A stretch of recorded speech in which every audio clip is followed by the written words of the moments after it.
কুন্ডুপাড়া ফজলি বাগান, ওখানে পাতা বিক্রি করে।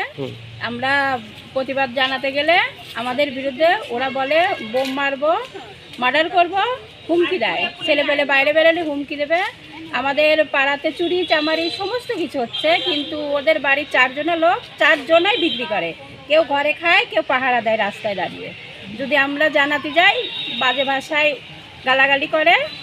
মানে প্রতিবাদ জানাতে গেলেই আমাদের বিরুদ্ধে আবার উল্টো কেস করে। এদিনকে মানে মানে শুধু পাতা বিক্রি না, ওরা মানে খারাপ কাজেও যুক্ত আছে।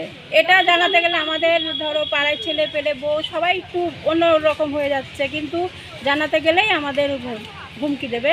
প্রশাসনের কাছে জানালের পরেও আমরা এর কোনো সুবিচার পাইনি। এখন চাইছি আমরা সুবিচার চাই। তাই মহামান্য আদালতের কাছে আমাদের এটাই আবেদন, যেন ওই পাতা বিক্রি বন্ধ হয় আর ওই ঘরটা যেন উঠে যায় এখান থেকে। এলাকা যাতে পরিষ্কার হয়। হ্যাঁ, এলাকা বিভিন্ন জায়গা থেকে লোক আসে ওখানে।